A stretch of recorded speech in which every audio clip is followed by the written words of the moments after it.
This is Fearless Beauties, a podcast dedicated to elevating voices of color in the beauty industry. We're talking to estheticians, skincare specialists, and business owners to uncover best skincare practices, tactical career tips, and ultimately, how we can create a better beauty industry together. I'm your host, Mary Nielsen.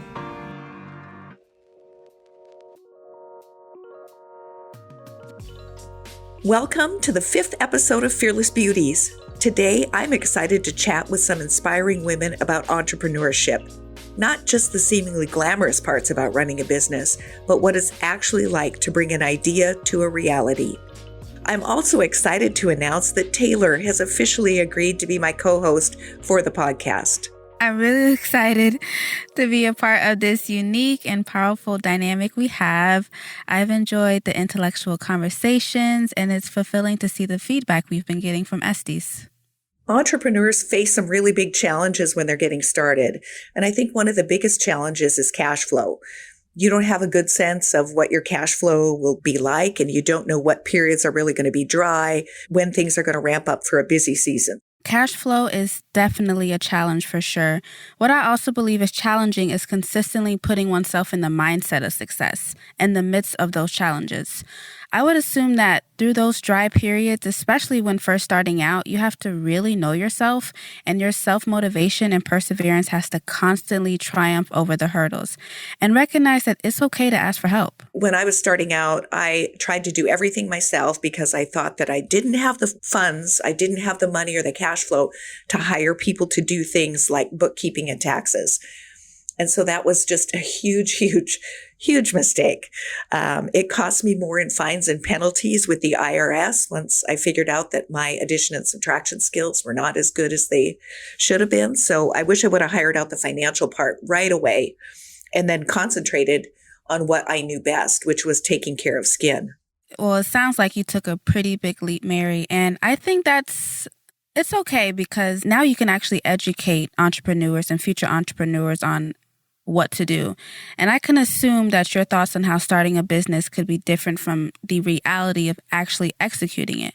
In what ways did you think it's different? Well, first of all, it turned out to be a lot more work behind the scenes than I originally thought. I thought, oh my gosh, this is going to be so easy. It's going to take me 20 minutes at the end of the day to do this. Well, the things like bookkeeping, inventory, doing the banking, taking care of the laundry, managing the retail, the inventory, what retail to buy, how much supplies did I need on my shelves, the cleaning, taking care of client records. I had no idea it was going to be that time consuming. Yeah, I can only imagine, wow, maybe I bit off a little more than I can chew.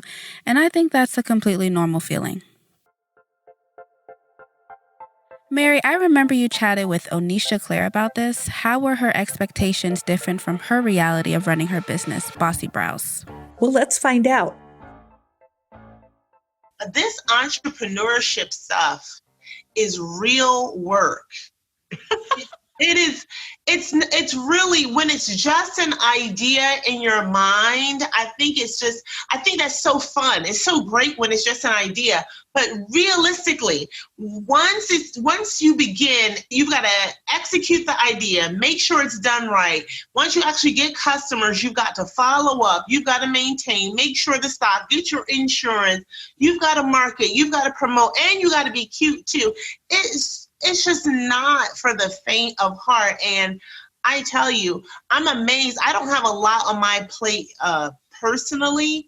So I'm really amazed at how people multitask, meaning how do you manage a business and create and keep that going, and manage a family and create and keep that going, and then manage yourself. I don't know how people do all that. I'm trying to shift my mindset and not think of it as work, like overbearing, but just understanding that it's definitely effort.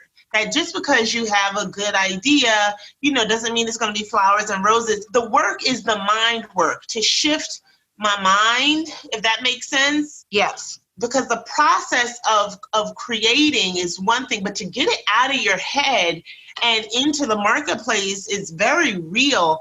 And I think it really does take a shift, because I got to beat the mental demons back all the time. I'm having to battle with myself. So right now I'm like, should I cancel this class? I don't really want to do it anyway. When Onisha mentioned fighting back those mental demons, it's that part that I believe is such a challenge for entrepreneurs. We're human. We all have an inkling of self-doubt, like, oh, what if this doesn't work out exactly as I planned? Or maybe I should have waited till after finishing school or after the baby is such and such years old. It's a lot of internal pushback for sure. Mary, is there ever a right time to start a business? I think you need to just follow your heart and get started, because there's always excuses and reasons, and it ends up feeling paralyzing that you can't go forward until things are perfect, and then they're never going to be perfect. So you just have to, I think, feel it in your heart, plan and prepare as best that you can. But I don't think you can ever be fully prepared. So at some point, you just have to take that leap of faith and move forward. Taylor, you have a young daughter at home and you're finishing up your graduate degree. How do you manage to stay balanced and multitask? I would love to say I'm managing, but it's difficult for sure. Sometimes I feel like I'm failing both my daughter and myself. And it's that perfectionist and the not wanting to do anything wrong side of me that feels that way. But for one, multitasking is something I believe you are thrown into as a mother and also as an entrepreneur. It's difficult to prioritize things that all seem like a priority. So what do you do then? Like for me, in order to stay balanced, I make sure I wake up every morning and I pray that I have the strength to actually get through the day. And I make a realistic to-do list, emphasis on realistic. And I put the simplest things on there, such as eat breakfast or play with Lauren. Or if I'm days away from homework being due, I put start on homework, because in reality, I most likely won't even finish it. But when I create this to-do list, I feel more accomplished when I complete it because the tasks were realistic and attainable, and it just motivates me into the next day. I basically set myself up for success and not for failure. And when I feel successful, it makes me a better mom and a better person overall. I didn't have an imbalance a lot of the time. I tried to manage my schedule. So when my kids were growing up, I would work during the day, but I wanted to be home cooking dinner, and they didn't have gourmet meals. That's for sure. I had the same meal plan every week. They knew they were going to get meatloaf on Monday. I was going to take the leftovers of meatloaf and mash that up and turn that into spaghetti sauce. And then if there was any leftover spaghetti sauce, that got turned into chili. Add some beans, it becomes chili. Thursday was rare. We would have chicken. And then Friday was like take and bake pizza. My kids had a chore chart and they helped with things around the house. And then when they were 12 years old, for your birthday, you got a set of colored towels and you had to start doing your own laundry.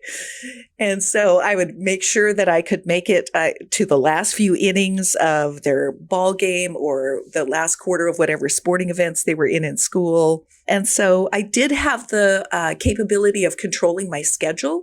But when I was in that business building phase, a lot of times, I have to say, I feel like my family got shortchanged. And then over time, I feel like it balanced itself out. But when my kids were old enough, they had roles in the business. I mean, they came in after school. They had to do the laundry. They had to run errands. They had to do different delivery things. And, oh, well, child labor laws. Yeah, I think with balance, there's always something you have to give up, whether that is sleep or just me time. In order to get things done, it's safe to say that it doesn't seem like there is ever a perfect balance between work and life as an entrepreneur. Yeah, I think our culture puts this expectation that women should be able to have this balance. I mean, how many times do we see, an article that comes into our feed about how to manage our career and family life better? And I think that when you have a passion, you have like a real passion for what you're doing, it's more than a job. And so I loved it. I still love it. I still love coming in and doing what I do. But I think that women shortchange themselves. They give to their families, they give to their career, and they skip the part about nourishing themselves. I totally agree. I was going to say before that as both moms and entrepreneurs, it can be easy to lose yourself in all the hustle and bustle. And with society's pressure on top of the pressure we give ourselves, it becomes even more difficult to find a balance. Even if you aren't a mother, deciding to invest in nourishing your soul kind of takes a backseat when it comes to entrepreneurship. Did Onisha tell you how she brought her life into a better balance? She did.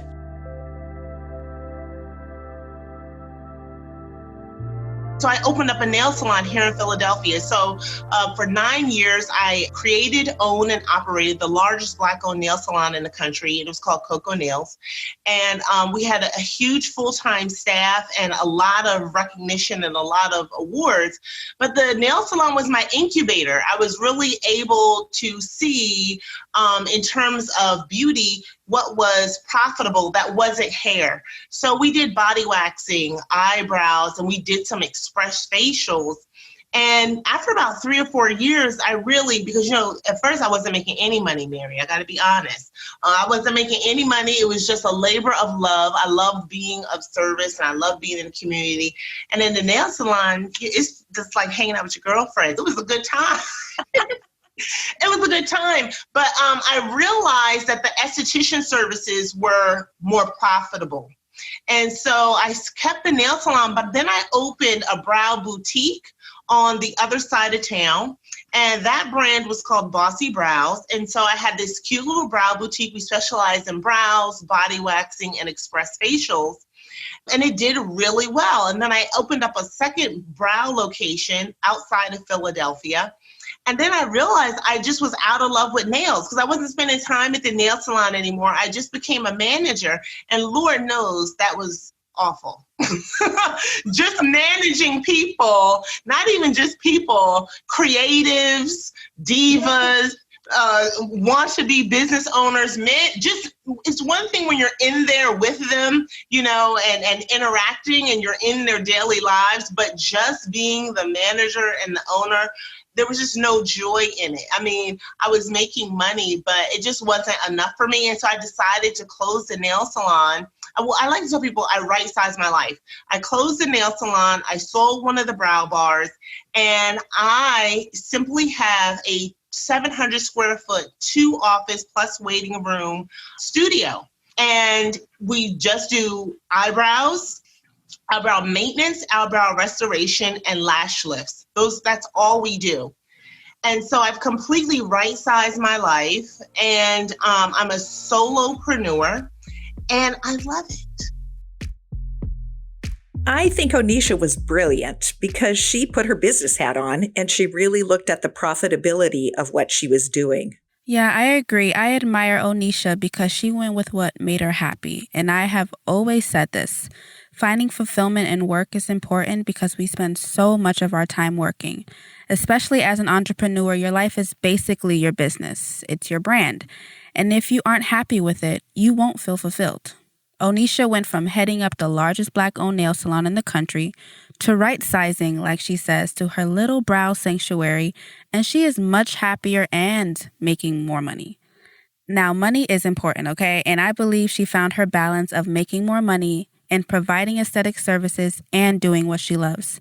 She is not only benefiting financially, but personally as well. And that is a win-win in my book. I think looking at the numbers is super important. You have to work on your business as well as in your business.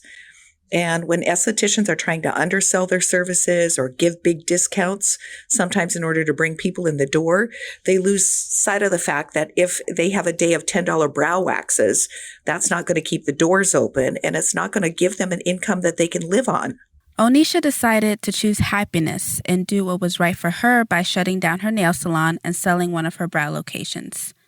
So, Mary, how important is it for entrepreneurs to check in with themselves on building their businesses and do what is not only good for their business, but what also feels right to you? I think that you'll burn out if you're doing what you don't like, and your clients are going to be able to tell that you're not into it, and then that energy is just going to drain you. For sure. Passion is energy. It's been proven countless times that money doesn't buy happiness. It's great and all, and it provides stability, but it will only bring you temporary happiness. Finding the balance between profit and passion is imperative. Well, to get another perspective, I spoke with Robyn Sutton, the founder of Poised Professional, and how she found her skincare niche. Robyn had some really interesting insights about this. Let's hear what she had to say. I was thinking of a name, and I pride myself on my professionalism. I really do take professionalism in any sector very seriously. And I was like, poised. Women always want to be poised. We always want to be clean cut, tight and right, look our best, feel our best.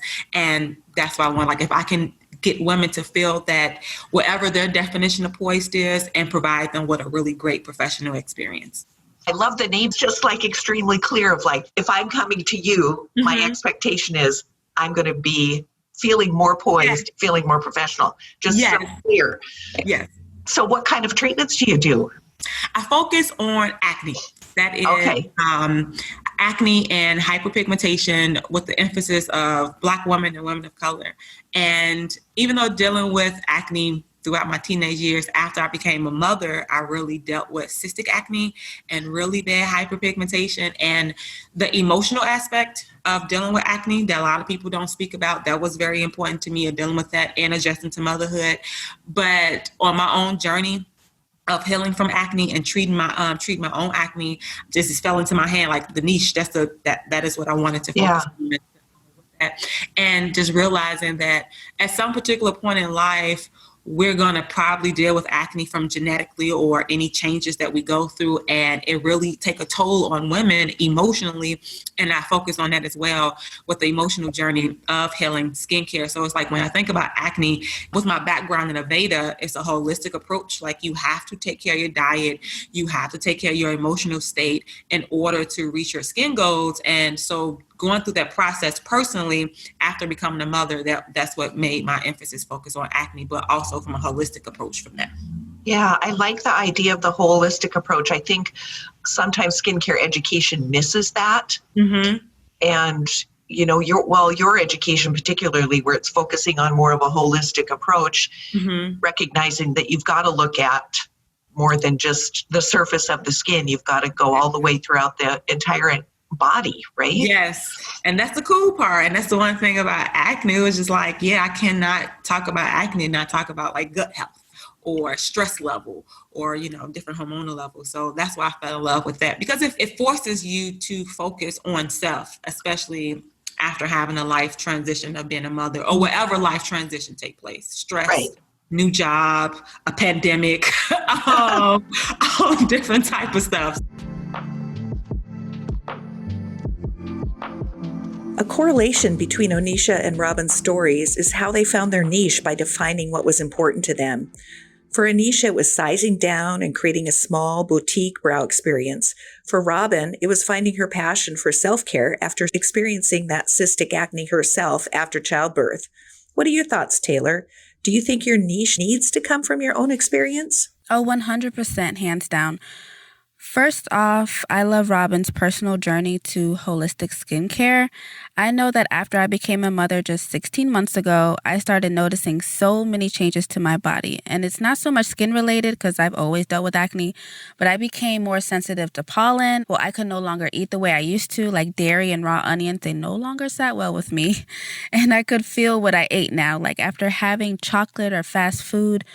My body reacted to it so quickly, so I definitely understand adjusting to motherhood in that aspect. But I think that you can only identify your true niche after going through personal experiences, subsequently gaining that knowledge. It's the sweet spot of doing what you love and what you know.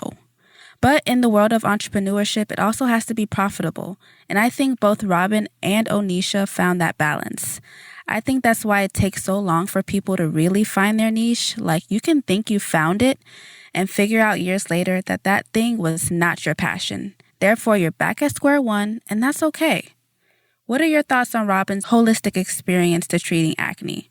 Well, I think that Robyn's approach to acne is really different from what aesthetic students will learn in school, but it's really trending and it's a more realistic approach, because I think that research shows there is a much stronger correlation between the skin and other body systems. Her knowledge about a multifunctional approach is also going to help her clients find their skin health sooner. For example, having knowledge that 90% of Asians are lactose intolerant because they don't have an enzyme for digesting lactose. And that really will help you in your consultation if you're looking at someone who has Asian heritage and they're struggling with skin breakouts without even being a dietitian. Because I think it's important that we stay in our own lane. We don't start making diet and meal recommendations, or we're going to get dietitians really upset with us. But having that collaboration with a dietitian would be really, I think, vital in an acne practice.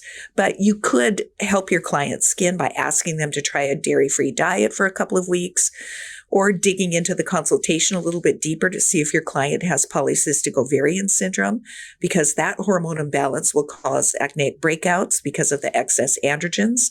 But until the hormones are in balance, you'll be fighting a losing battle. I think other skincare specialists might approach the problem by just looking at the surface, saying, well, we're going to give you some strong skincare products that are drying and harsh, and it might clear the acne, but it might not really get at the root of the problem. Yeah, it is a definite fact that skin health is nothing without overall health. And like you said, holistic skincare is definitely a trending approach, and there is a market for that, especially if people do not feel comfortable with medical grade products. Robyn set herself apart by providing a service that she was knowledgeable about on a personal level, and I think that is a great way to market.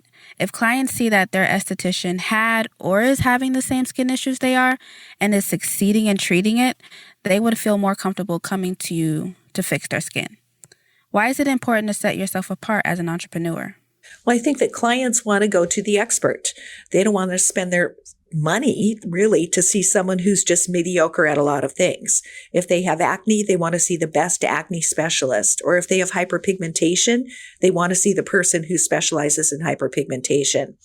Robyn spent, all this time really working up a specialty in acne, and then COVID-19 happened. Yeah, COVID really shocked us all economically. So Mary, what did Robyn do when the pandemic hit? She actually started a virtual program to continue her services. During the pandemic, a lot of people were stressed and eating, and especially with the mask and the acne. So it kind of fell in my lap with the virtual consultations because they wanted to meet their needs and they had some time to actually focus on their skincare. So I think that was like the two things I leveled on. Clients wanted their needs met because they was experiencing breakouts, and then they actually had some additional time to focus on their skincare. And that's kind of how I capitalized off of that. And I'm really big on education. So I was like, I can educate. I was providing education. Yeah. It was interested in that component. And so do you think now that you're opening back up, are you going to continue with the virtual? I am. It opened up a different market. I was very nervous to do the virtual. I'm a very hands-on person. I was scared that I was going to probably provide something too strong, just scared of the whole productive struggle of education. Like you go through that part, I was scared of that.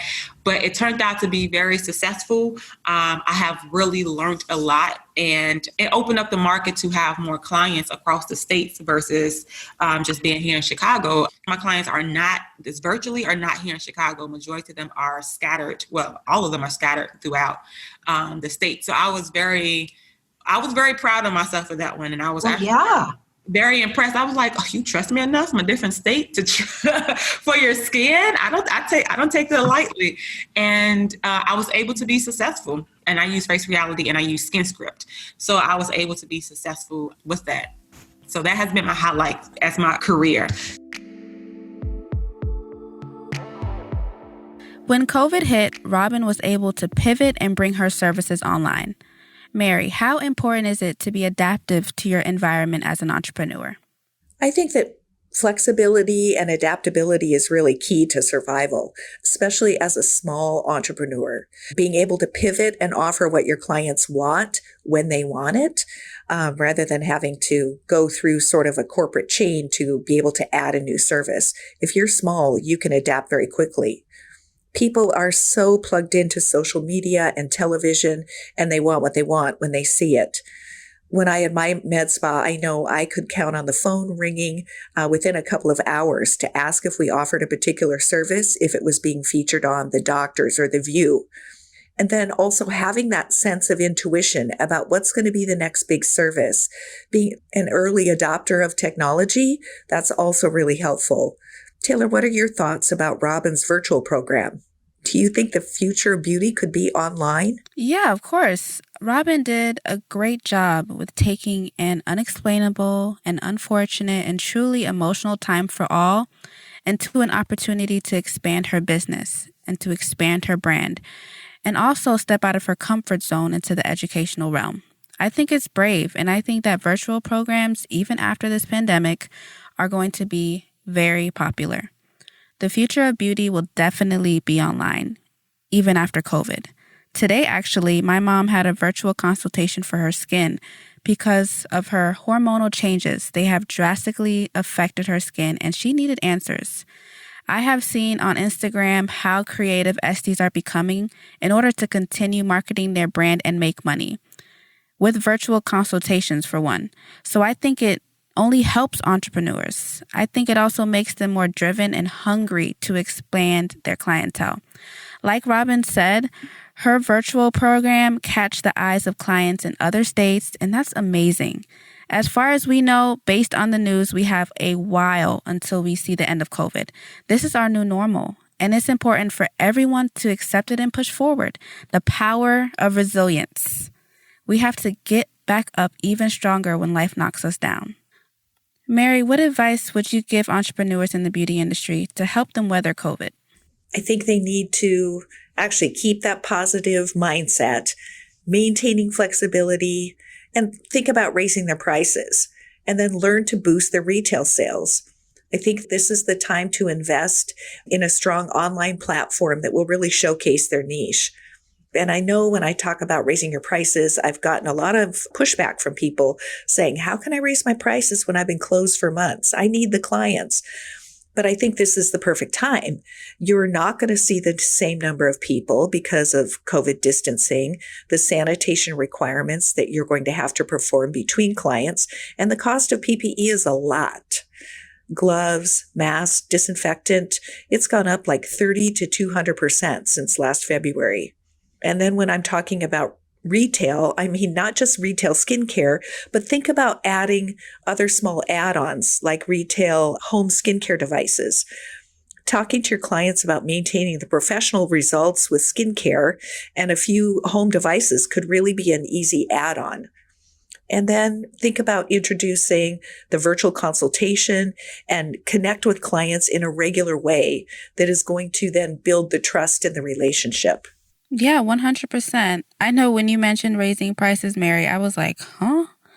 Yeah, but I get it. You have to do what you have to do to stay afloat during these trying economic times. A big theme that I'm hearing is resilience. Regardless of what's facing you, getting back up, trying new things until you find the niche that really suits you and your market. Exactly. It's about understanding your strengths and not being afraid to adapt to them and your environment. So I spoke to Beth Kenerson about this, and she had a really interesting perspective as someone who chose estheticians as her niche.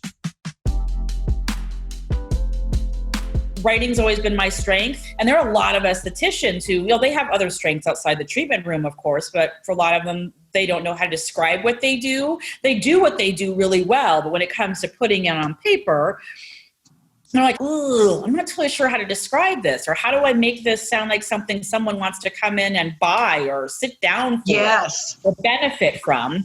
That's something I do. So I was able to, after many, many years of not really utilizing my writing skills, I finally married aesthetics with my writing skills. So I do menus and resumes and about me's and bios and descriptions of what you do. And so that way the professional can hand that over to another professional, because I don't mind going so far as to say it's almost impossible for someone else to write about what we do if they don't know anything about it.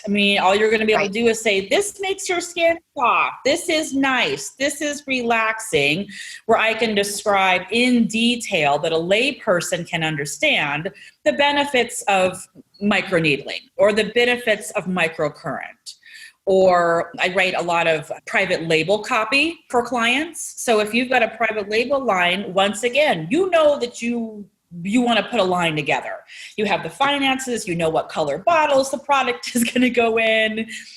You even have like a dream label. So you've got a designer and you're like, oh, whoa, crap. I don't know what to call it. This cleanser needs a name. I don't know what to call it. So it needs a name and it needs label copy.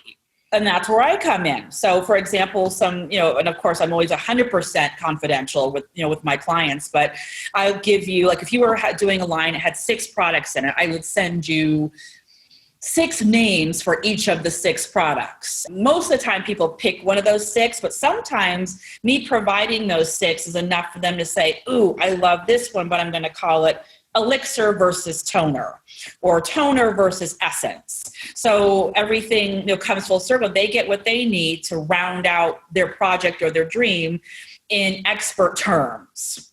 Because you can't just get a copywriter off of Fiverr to do that. There's far better copywriters in the world than I am, but they're not licensed estheticians. Well, I have seen, my experience has been a student here who graduates, who's phenomenal in the treatment room, wants to get started and start her own business, but becomes paralyzed when she has to do the website. Everyone's saying, you've got to have your blog, you've got to have the menu. They just can't move forward because a bio. Well, you may do a bio. Bios are hard. Yes, they are. It's been great because I keep digging.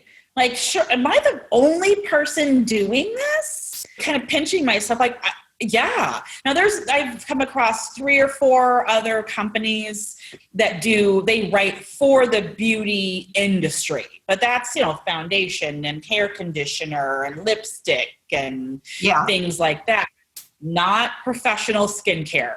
I'm the only one. Like, this is nuts. So I just keep waiting for the next person to pop up, be like, I do that too. So there's certainly room for more than me, but right now it's a really cool niche.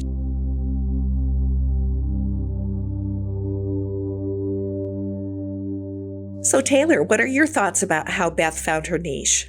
Oh my gosh, I had no idea her niche existed. Well, I guess it didn't, because she mentioned her being the only one writing for professional skincare. I mean, it is amazing and unique. I honestly had no idea estheticians hire her to basically put a name to their brand. I am truly impressed. And like I mentioned before, finding your niche is about merging what you're passionate about and what you're knowledgeable or have experience in. Beth knew writing was her strength, and she was also a great esthetician. Being just an SD did not fulfill her 100%, so she figured out how she can incorporate 2 things she loves, and she's excelling, and I love it. But Beth touched on the important aspect of communication. Why is it so important to effectively communicate your services to your clients? Why should this be a major focus? Well, I think communication is really the key to trust.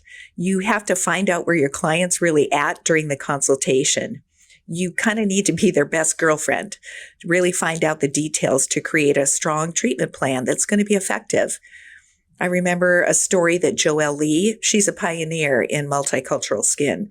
She spoke at a workshop I attended, and she told the story of how her client claimed to be a healthy eater, but dialing in with her client exactly what she ate, the client confessed that she eats 6 Krispy Kreme donuts a day because the office where she worked was right next door to Krispy Kreme. So she had 2 for breakfast on her way into work, 2 more in that 2:00 slump, and then 2 more on her way home from work. So if you're just asking your client, do you eat healthy? And they say yes, you're really not digging deep enough, because you need to find out what your client's idea of healthy means.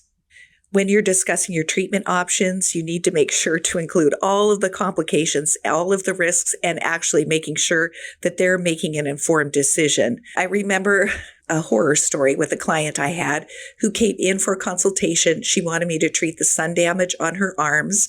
I agreed to do that. I explained how the underlying sun-damaged areas would rise to the surface of her skin. It would turn brown and crusty and flake off.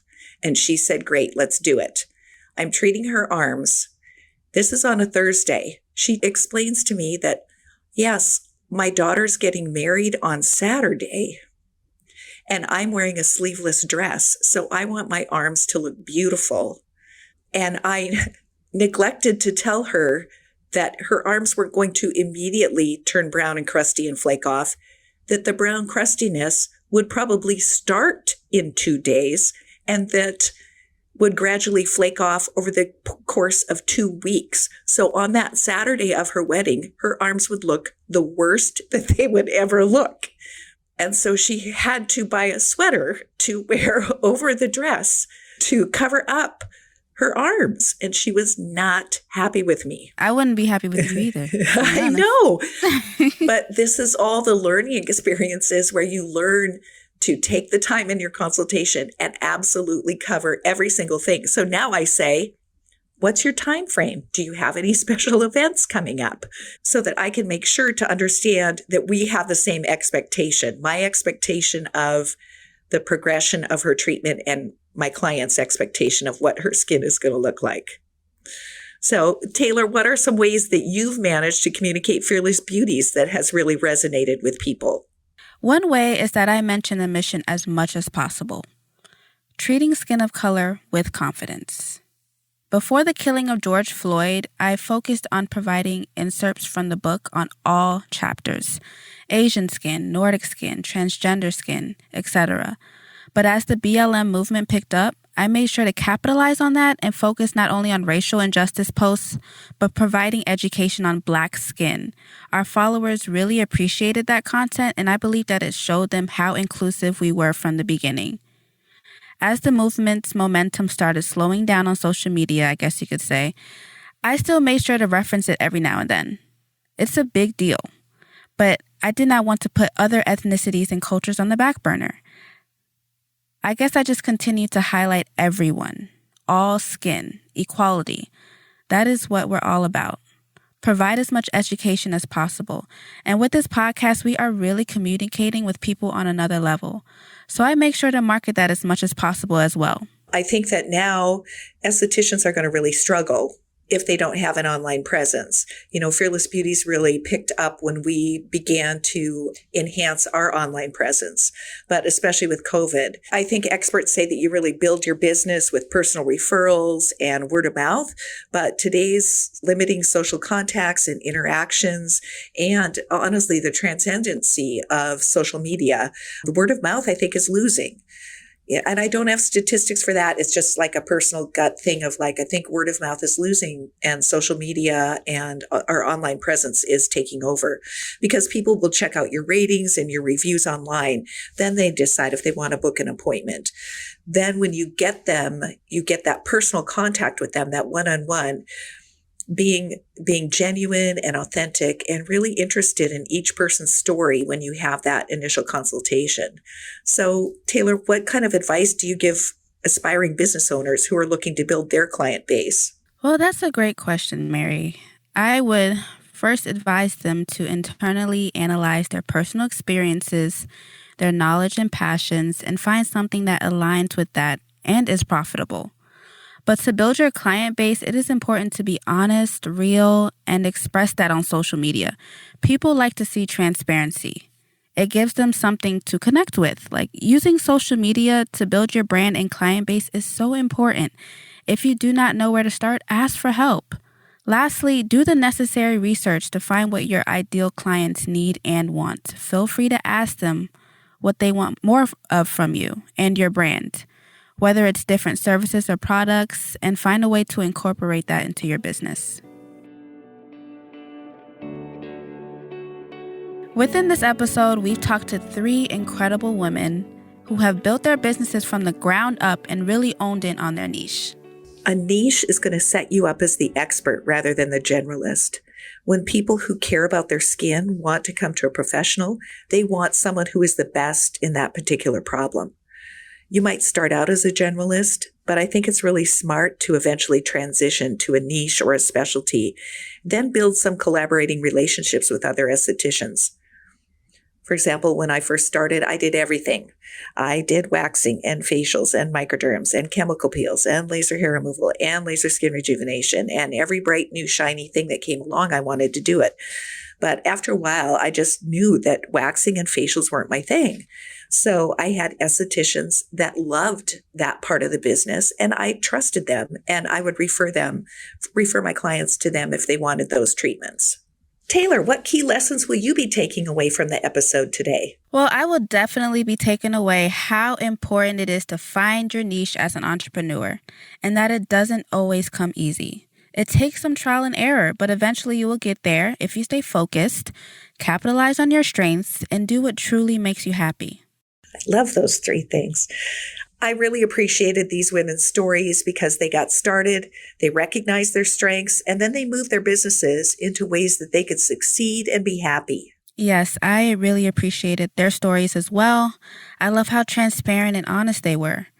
Mary, what should listeners who really want to start their own business in aesthetics remember? Well, I think that they should remember that there's no perfect time to get started. They need to follow your heart. Get as many ducks in a row as you can, and then take a leap of faith and do it. Embrace it. Go all in. Taylor, what are your last minute pointers? Just remember to stay true to you. Continuously build on your social media presence is very important, and be fearless in your pursuits. Thank you for listening to Fearless Beauties, a show dedicated to elevating voices of color in the beauty industry.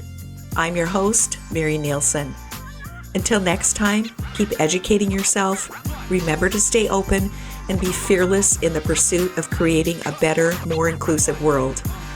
If you enjoyed today's episode, please rate us 5 stars on Apple Podcasts and leave us a review. Special thanks to my co-hosts for today, Taylor Phillip, and our producers at Quill Inc.